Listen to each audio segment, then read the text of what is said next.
Harka Itoophiyaan ammoo harka keessaa hin qabu jenna. Mootummaan Itoophiyaa harka keessaa qabaachuu isaa Abiy Ahmed aadaan Oromoo, afaan Oromoo, eenyummaan Oromoo kanaan duuba ajandaan Oromoon ofi bulchuu biyya bulchuu ajandaa tahuu hin danda'u. Ajandaan kun du'ee jira jedha.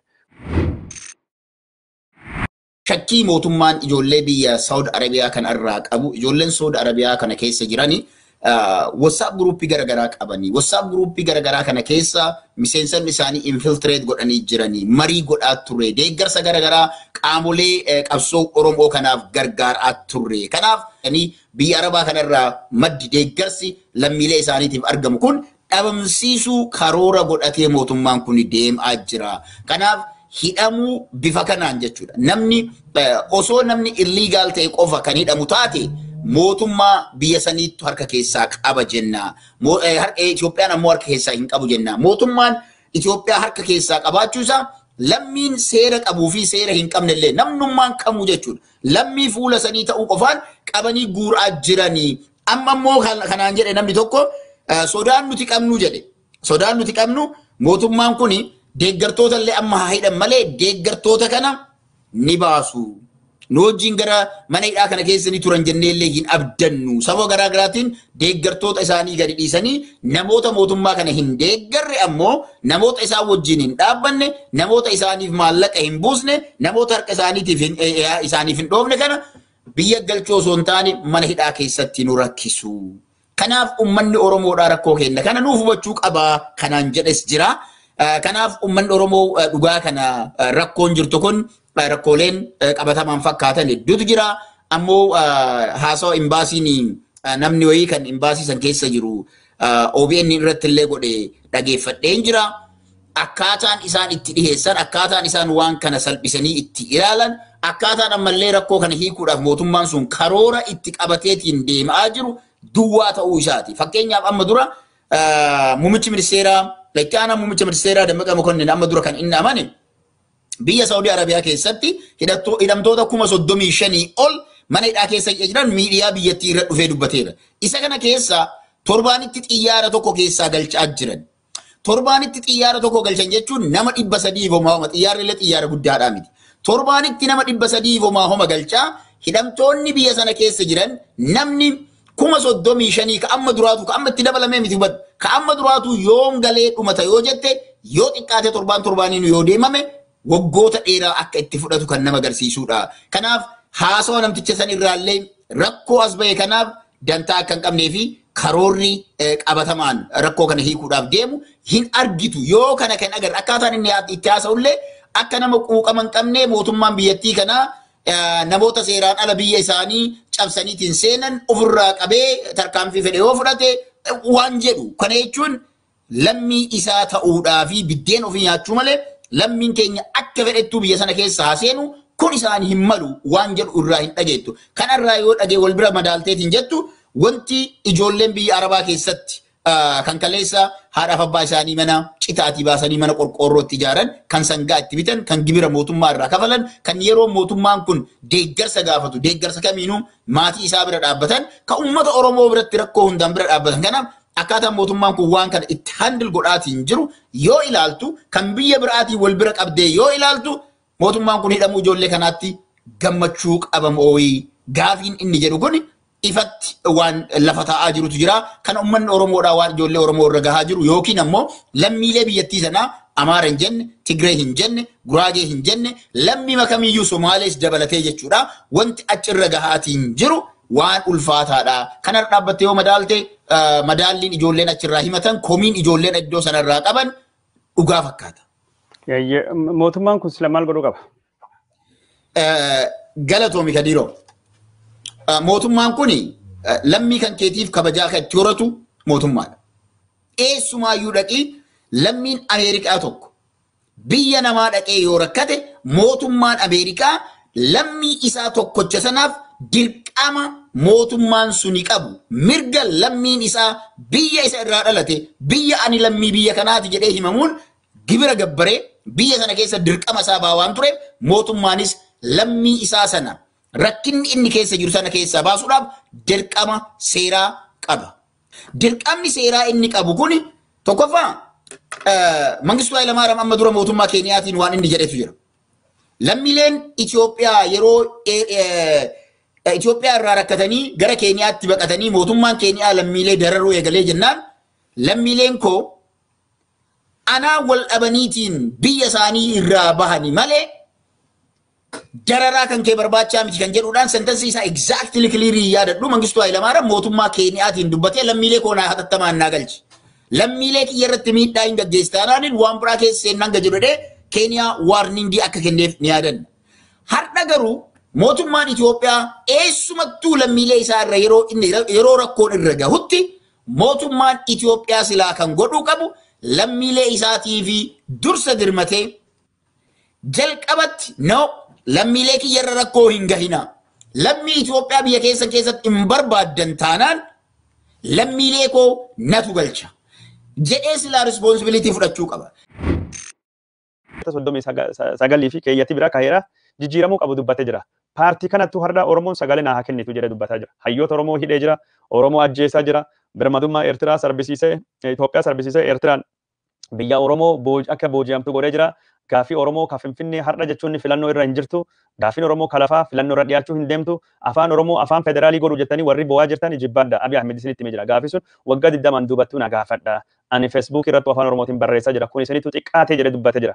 Abiy Ahmed gaafiin Oromoo ka aadaa ka eenyummaa Oromiyaan ofiin of bulchuu qabdi ka jedhu ammaan booda faayidaa akka hin qabne gaafiin kun akka du'ee jiru dhimmi Oromoo Itoophiyaa keessattuu ajenda ta'uu akka hin dandeenye dhimma jechuun Itoophiyaa milikii Itoophiyaa olaantummaa durii qabdu sun deebisuu fiduu akka inni barbaadu dubbatanii jirtan. Odoo isin afaan Oromoo afaan federaalii naa godha jettanii afaan Amaariffaa afaan barnoota kutaa tokkoffaa irra qabanii baratanii godhe jira. Odoo isin afaan Oromoo afaan federaalii naa godha jettanii biltsiginnaan Itoophiyaa hunduu afaan Amaariffaa akka itti gargaaramtu Abiy Ahmed dabarsa jira. Odoo isin afaan Oromooti booyaa turtanii afaanii Oromoo akka afaanii Amaaraa akka afaan hojii gamtaa Afrikaa ta'u Abiy Ahmed carraaqee jira. Odoo isin harmamuraa fi harkamuraa jettanii boo'aa jirtanii Abiy Ahmed siidaa minilikii harmamuraa fi harkamuraa dhaadheessuun isin dhaabee jirta.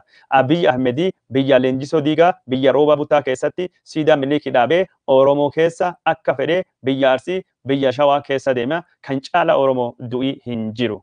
Oromoo du'ii hin jiru. Har'a duula na filadhaa jechuudhani biyya Oromoo keessa Abiy Ahmed waan fedhe deeme waan fedhe godhaa jira jechuudha. Oromoon jechuun wanni inni itti jiru kana wanni Oromoon Abiy irraa buufate wanni Oromoo waggoota 3 darban kan argate siidaa minilikii argatee jira.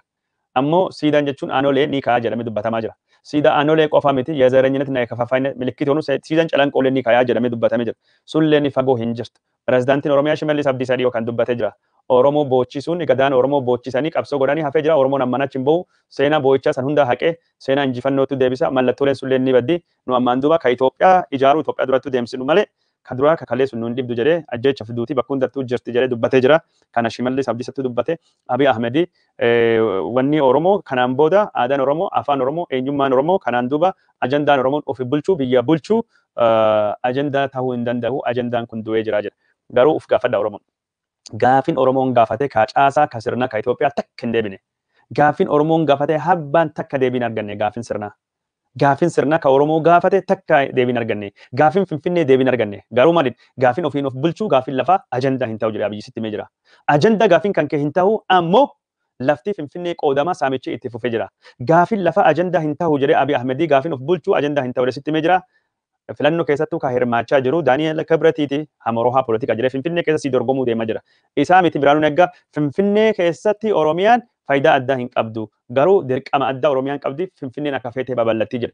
Gaafiin Oromoo ka Finfinnee ajandaa filannoo taatee hin jirtu biltsiginnaa waa'ee takkallee dantaa irra hin qabdu. Abiy Ahmed kanaan durattu gaafii kana gaafa gaafatamu አይደብርም ይሄ የምናምነው ኢትዮጵያ ወደወሊን ቀምኑ ጀቹዳን ዱባቴ ጅራ ዳንጋ ቡልቺንሳ ቀምና ማለ ብርመዱማ hinqaban naannolee jechuudhani tuffatee jira dhiyoo kanattu ammoo haasawa inni godhe sin dhageessifne turre hizboochi nuun jedhanii nu xiqqeessanii Itoophiyaa dubbatu hambisanii Itoophiyaan hizbi tokko taatii jedhee dubbatee jira hizbi tokko uummata takka afaan tokko baandiraa takka aadaa takka amantii takka ka jedhu sunitti Abiyyi sin deebisu akka barbaadu sunitti himne jira Oromoo Abiyyi jechuun filannoo keessatti gaafin afaan Oromoo hin deebitu du'ee jira gaafin lafa ka Oromoo hin deebitu du'ee jira gaafin ofiin of bulchuu ka Oromoo hin deebitu du'ee jira gaafin aadaa ka Oromoo ofiin bulchuu hin deebi'u du'ee jira garuu hizboochi kaayiduun jijjiirama Itoophiyaan afaan tokko aadaa tokko hin deebiti Itoophiyaan siidaa miliikii keessattuu faarfamu aduwaan keessattuu faarfamu hin deebiti Itoophiyaan olaantummaa durii sunittuu hin deebiti Itoophiyaan leenjisoo diigaa Itoophiyaan jechuun roobaa buttaa faatii keessattuu kabaja dhabanii aanolee fi calanqoon keessatti diigamtu Itoophiyaan gosuuni deebi'uu deemti.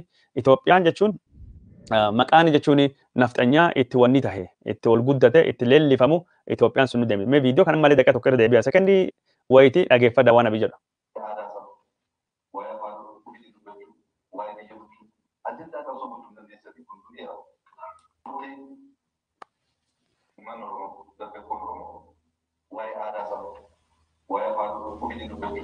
Uummanni Oromoo dargaggoon Oromoo waa'ee aadaa isaa waa'ee afaan isaatiin dubbachuu waa'ee ofiin of bulchuu ammaan booda ajandaa qabsoo godhuu hin dandeettanii kun du'eera. Qeerroon Oromoo kanaa fi namicha gantuu kana aangoottuu hin finne namicha hoogganaa qeerroo hooggantoota qeerroo hidhe. Qeerroon har'a inni dubbatu qeerroonis isa aangoottuu fide gariin dhumatee jira gariin ammoo jechuun hidhamee jira. Gariin ijjeeffamee jira gariin hidhamee jira gariin ammoo bosonattuu galee qawwee fuudhee Abiyyi wal lolaa jira. Kanan hin jennu. Kana jechuun Senator Chris Coons ergamaan addaa kan mootummaa Ameerikaa kan isa bira deemetu dubbate. Abiy Ahmedi uummata Oromootii fi qeerroo Oromootiin ejibbaadha abdii kutadha ammaan booda qabsoon Oromoo afaan Oromoo eenyummaan Oromoo aadaan Oromoo ofiin of mirgoo ofiin of bulchuu ajandaa Oromoo ta'uun deemu du'ee jira jedhee jira. Abiy Ahmedi aangoottuu dhufuun isaa akka jechuun muummee yookaan ammoo jechuun galma qabsoo Oromootti fudhatee jira. Ammaan booda Oromoo waan barbaadu tokko hin qabu. Jechuun siree isaatii fi teessoo isaa sirreeffachuudha. Erkaabinna member kortoo fi teessoo isaa sirreeffatee achi Itoophiyaa akka fedhetti bulchu siidaa Minilikii dhaabu Itoophiyaa dullatti durii sunitti deebisu Abiy Ahmedi mirga qabaa jechuudha. Abiy Ahmedi karaan inni ittiin deemaa jiru kana. Kalee yoo isin argitan taatan magaalaa Finfinnee keessattuu eebba guddaatu gaggeeffamee jira. Bakka sani maqaa warraa masqala addabaabaayii kan jedhu warraa mirkaneessee achi keessattuu jechuun warra sirbisiisaa ture kunin shira kanaan durattu bara Minilikii illee deemaa ture shira kanaan durattu jechuun bara Haile Sillaasee illee deemaa jira kan maqaa lafa Oromoo jijjiiruu Minilik faatii jechuun Adaamaa, Naazireet, Debre Zayit, Bushooftuu, Amboo, Hagere Hiwat, Ejersa Gooroo, Betelehem jedhanii maqaa jijjiiran sun inni ilaalcha gosa saniiti jechuudhani dubbatanii jiranii ilaalcha gosa sanii ilaalchi kun du'ee jira har'allee maqaa misoomatiin maqaa waan adda addaatiin lafa tuulamaa lafa Oromoo saamuun dhaabachuu qaba.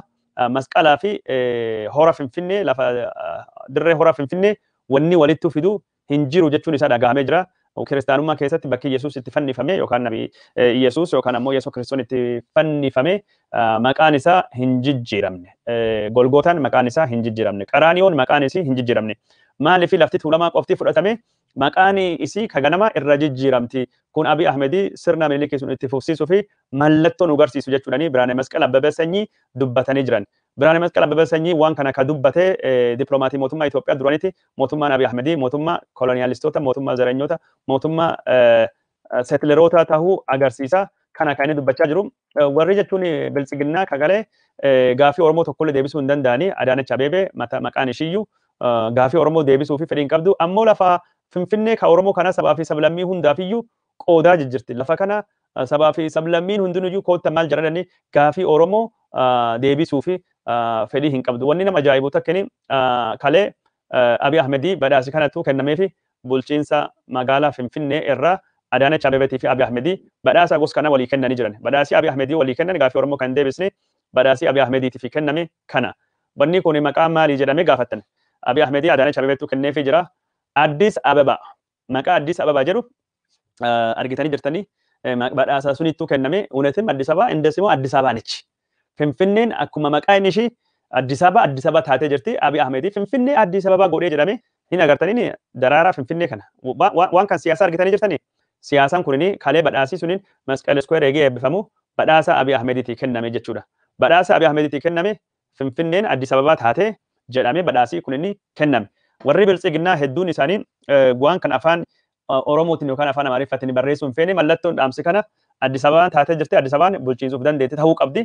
Finfinnee maqaan jedhamullee nama hafee jira namni itti fayyadamu hin jiru. Yeroo takka gurbaanii Taakkala jedhamu tokko Finfinnee jedha achiin duba sodaatee baaragee dhiise achiin dubatti ammaan tana guutumaa guututu namni Finfinnee jedhu hin jiru. Mee dabballoota waan kana barreessan keessaa tokkini dabballee waan kana barreessit keessaa tokkini Biraanuu Leenjisooti. Biraanuu Leenjisoo waan ni jedha laala kuno. Biraanuu Leenjisoo Facebook irratti waan inni barreesse paarlaamaa nam dorgomaa deema. Namni kun nam tuulamaati sila. Nama paarlaamaaf dorgomee mirga Oromoo deebisuu deema. Waan ni jedha Biraanuu M Leenjisoo. Now we call it the new flower. ammaan tana Addis Ababa ittiin jechuu dandeenya. Addis Ababa eegii jedhee Amaariffaan yoo barreesse Oromoon isaa itti kaati jedhee waan yaaduuf now we call it the new flower jechuudhaani akkasittu barreessee jira. Mootummaan Abiy Ahmed yeroo ammaa tana waan gosa kanaatiin deemaa jira. Gaafiin Oromoo ka afaanii, ka aadaatii fi ka eenyummaatii fi ka ofiin of bulchuu ajandaa siyaasaa ta'uu hin dandeettu jedhee Abiy Ahmed nutti himee jira. Oromoon yoo kun hin gallee fi Oromoon yoo kan hin hubanne maal akka inni hubatu hin beeknu wanni deemaa jiru kakkana.